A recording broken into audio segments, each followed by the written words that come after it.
Welcome to Integration Nation for Allison Sullivan's Integrative Mental Health Team. I'm Dee Daniels. It's all about nice and kind today, Allison. Nice and kind. Nice versus kind and what it means. Well, first of all, they're not the same. Not the same. Did you know they're not the same? I feel like I've used them interchangeably, and now that we are dissecting this, I'm realizing some places I've used the wrong word. Yes, they are not synonyms either. Yes, or synonymous or any of that.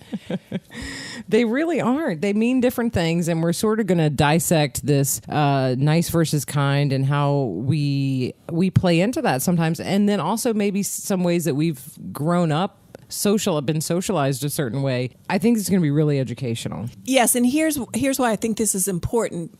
Because language is the foundation for connection.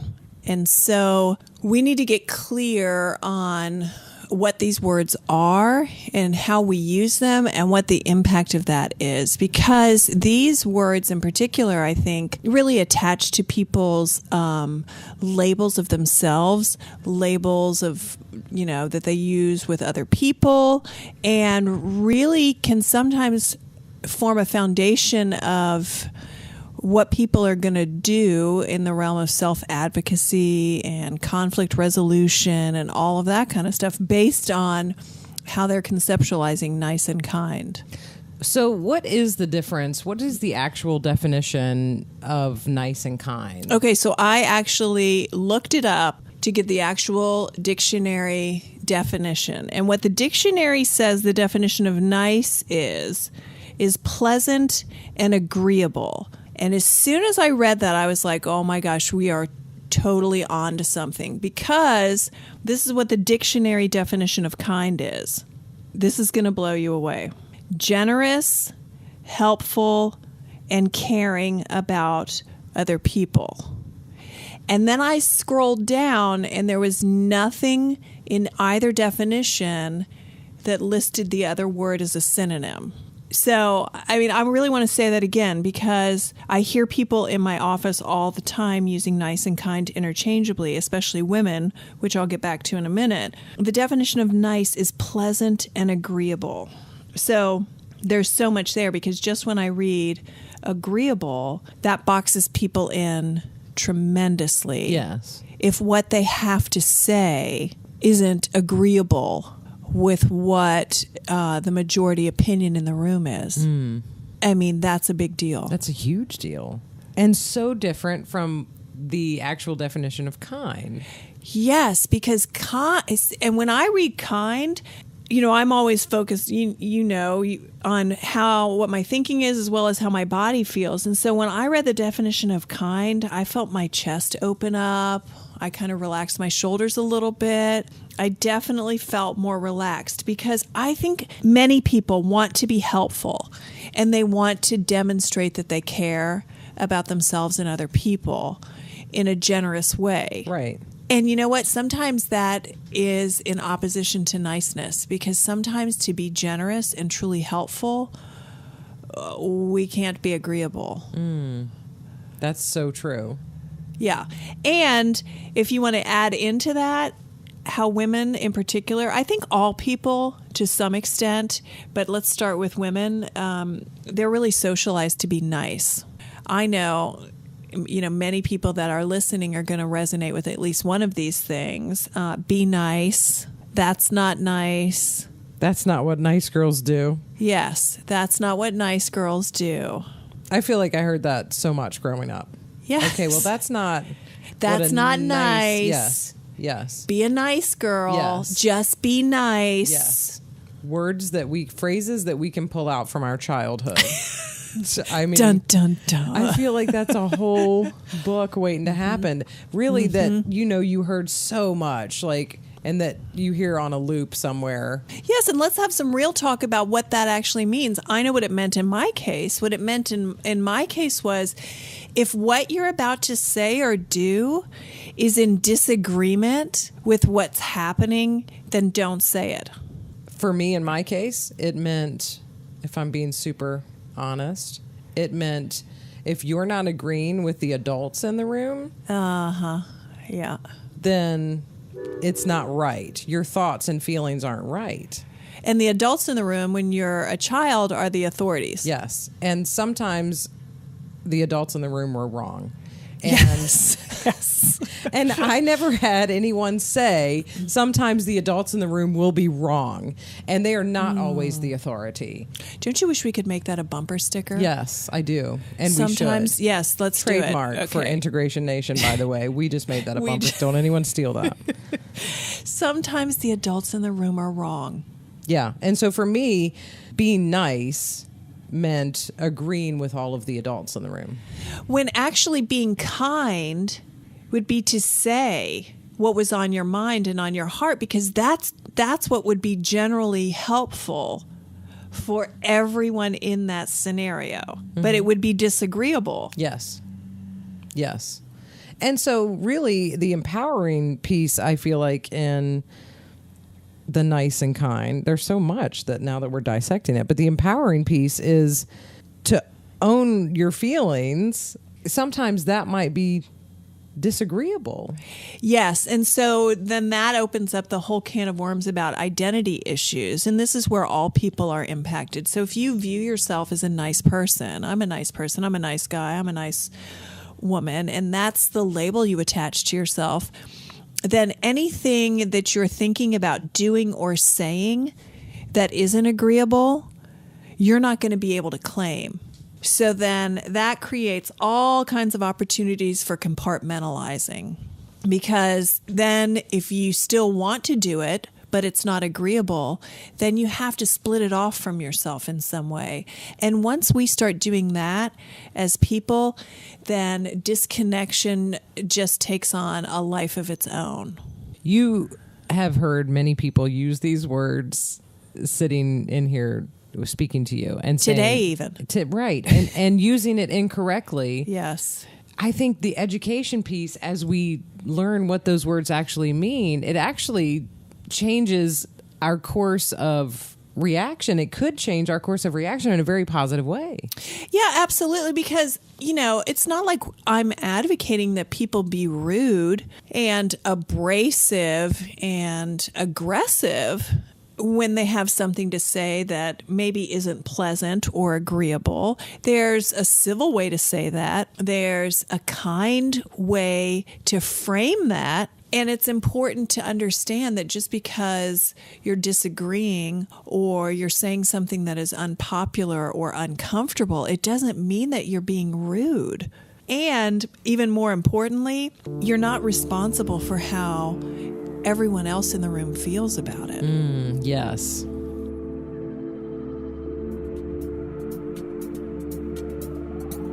Allison Sullivan and Associates Integrative Mental Health Team is located in beautiful, historic downtown Fredericksburg, Virginia, and at AllisonsIntegrativeHealth.org. New and exciting workshops are available to you that will give you personal attention to meet your needs right where you are on your journey.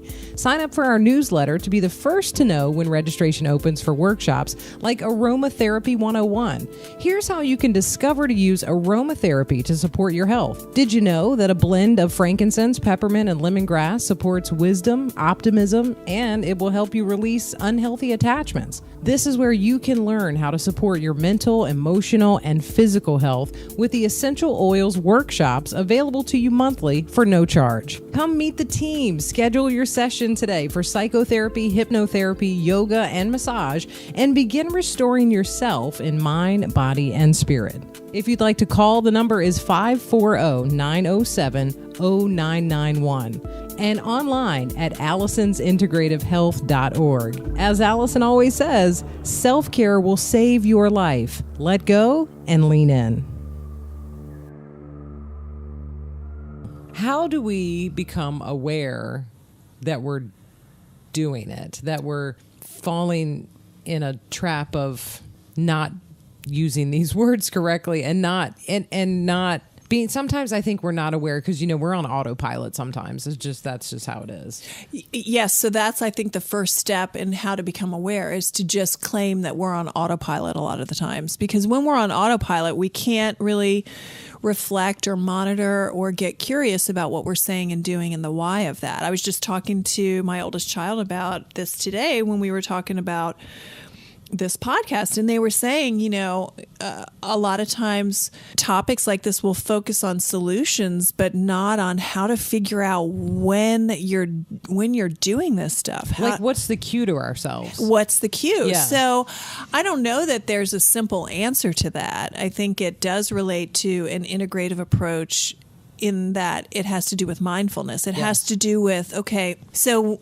when you and I are talking just now, I need to be able to be connected with you and talking to you and also connected to myself. I also need to be grounded in myself so that kind of in the background.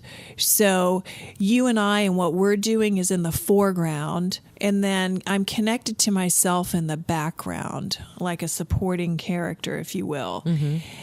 And then when we start to practice doing that in situations, we can start to monitor, okay, how come I'm saying this to this person right now? And then that allows us to go even a layer deeper, which is really important, and connect with our bodies and start getting curious about how does my body feel right now as I'm doing this? Because once we start to do that, then our body is infinitely wise and can give us a lot of clues as to what our motivations are.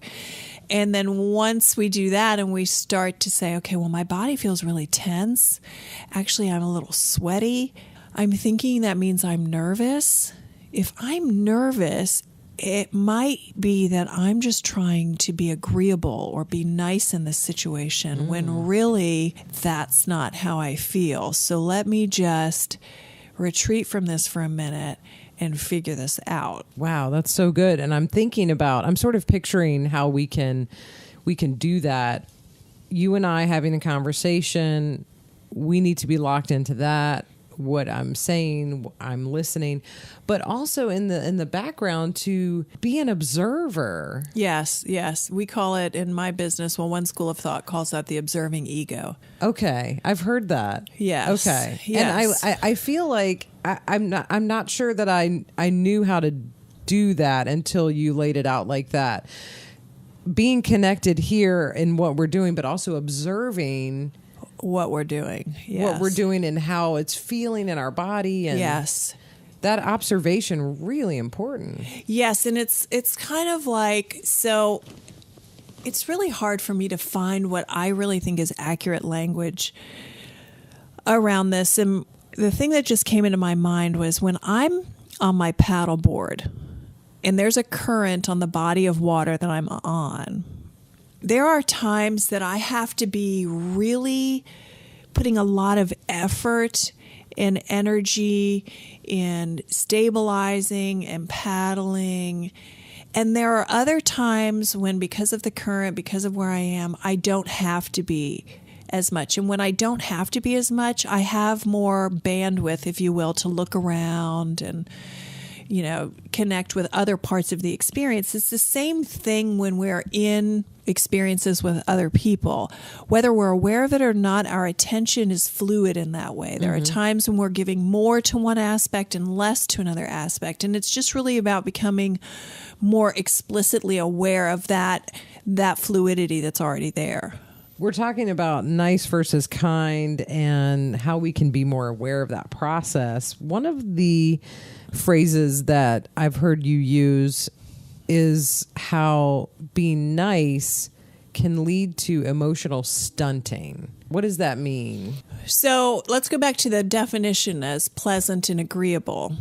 If you're really adhering to that script in your head of I have to be nice, in this situation, then that means I have to be pleasant and agreeable. But what if something that really matters to you because of your value system, because of your job requirements, because of, your relationship, parenting, something is really pulling you in a different direction that would be disagreeable and maybe unpleasant because it would be an awkward exchange between two people or two or more people, and you choose nice, then that's not a neutral choice. It's not a neutral choice because you're paying the price. Yes. You continue to silence yourself. So pretty soon you don't really have any place to move if you continue to do that. If that becomes a habit, then, really, how are you able to freely and dynamically express yourself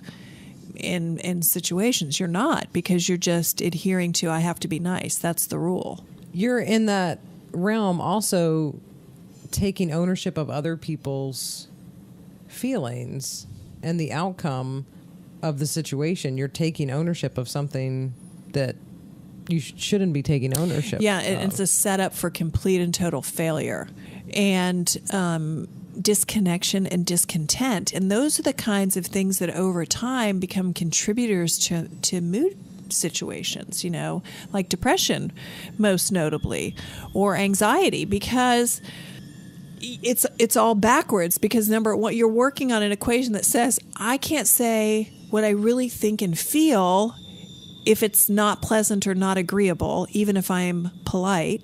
And I'm responsible for how everyone else in this situation is going to feel based on what I say. So, wow, none of that is true.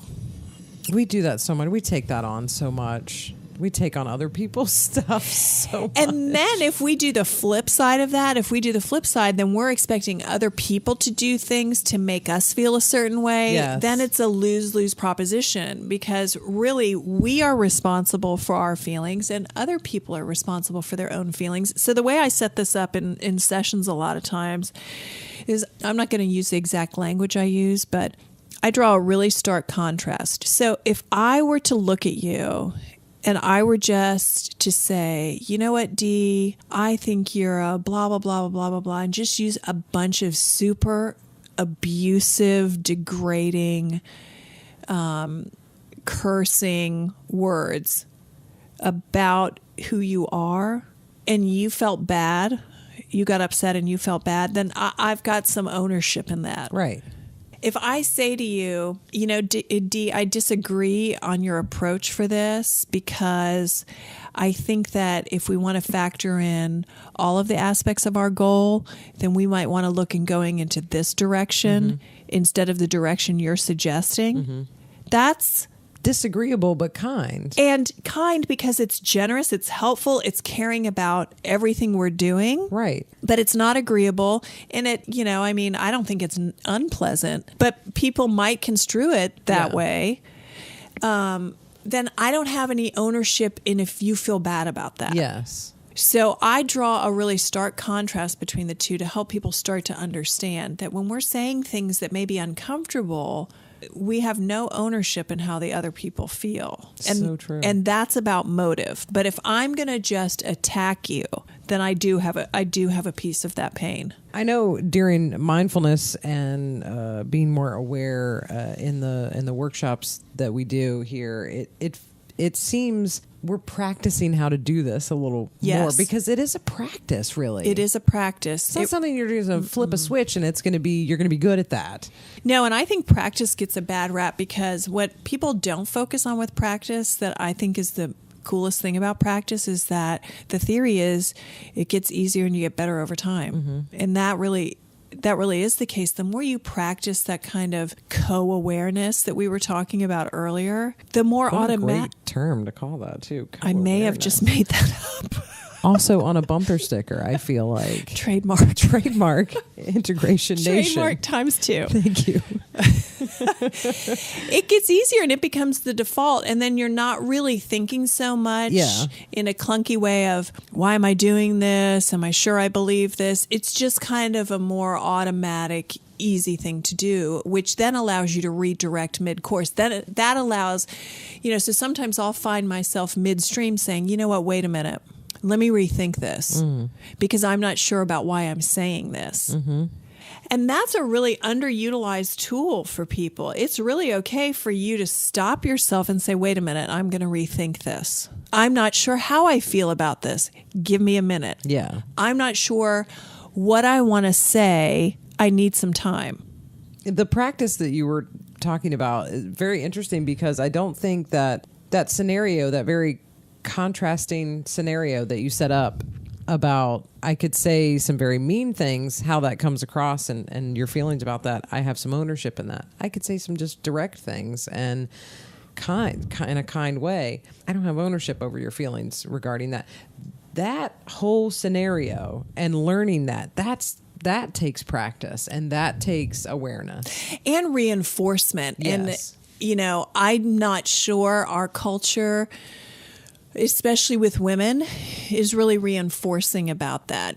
That is something that I think is typically valued in men, especially in career.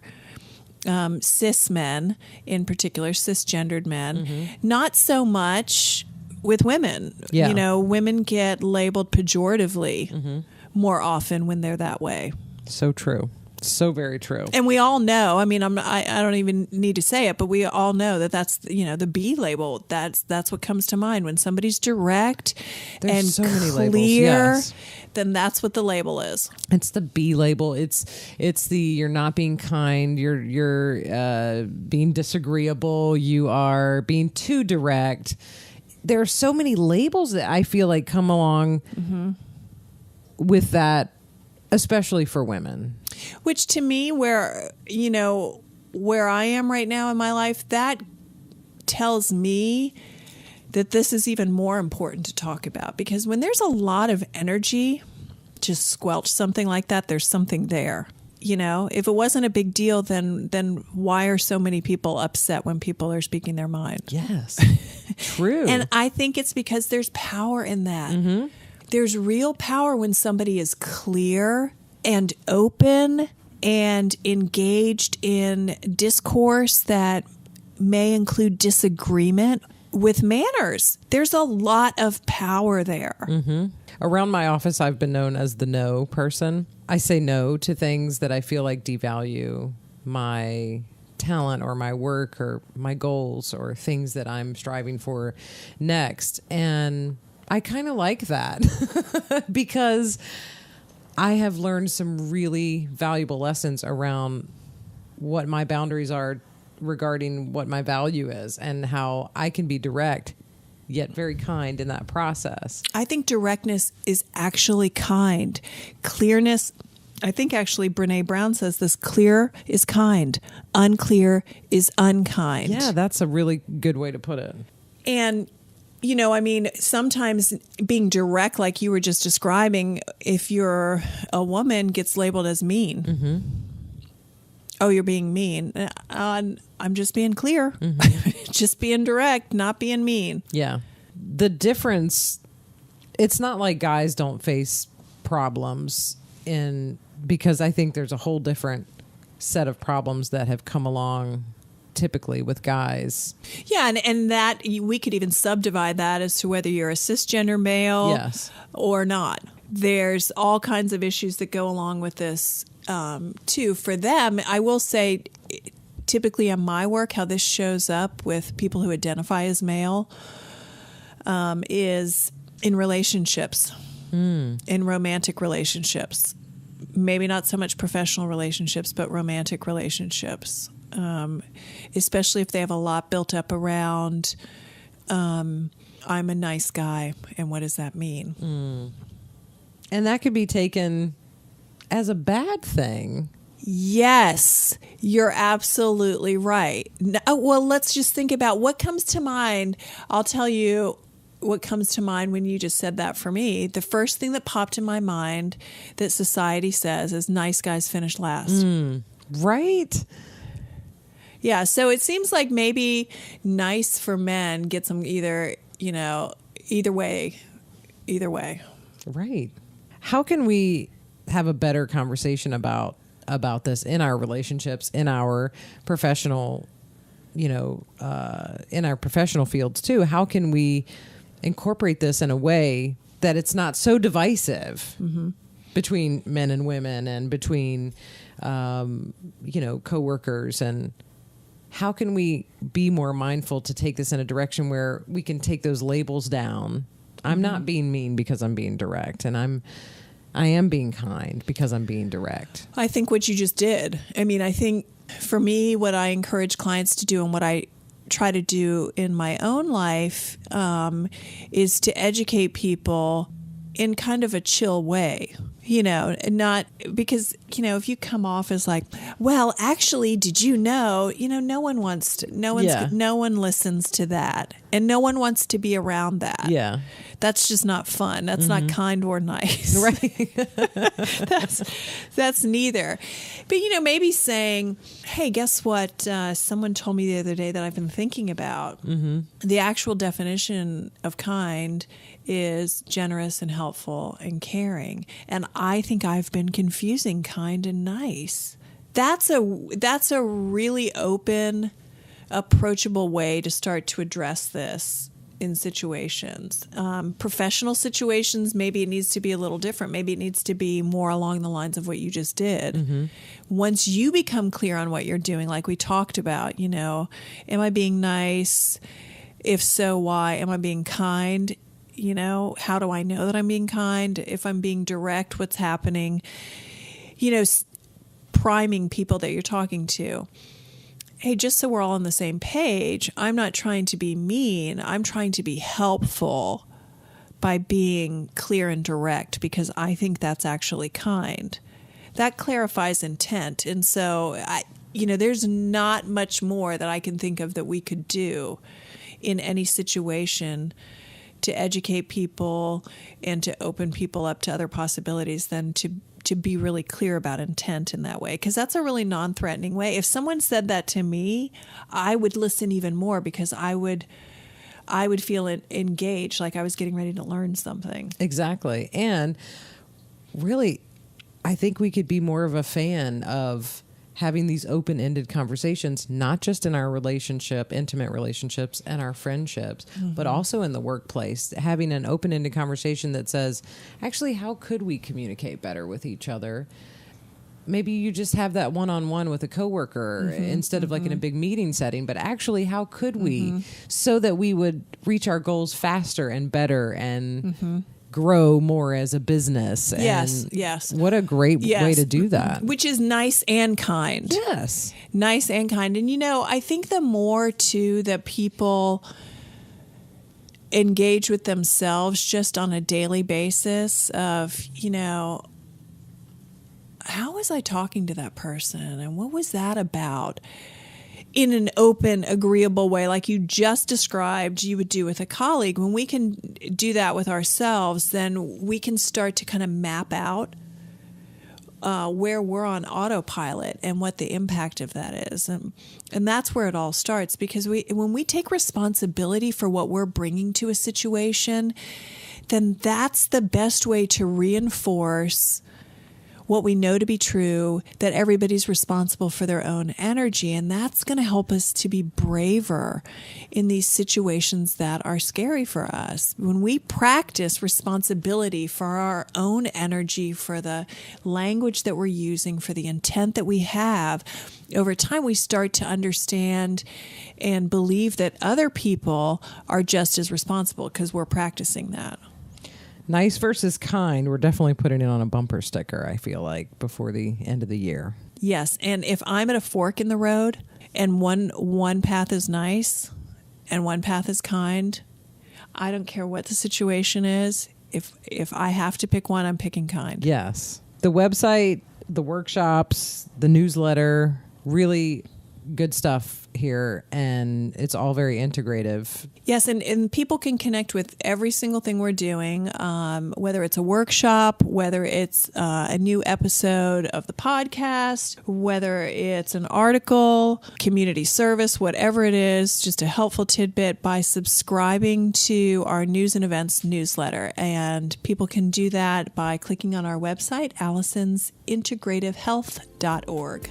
Share the podcast link with everyone you know. Integration Nation.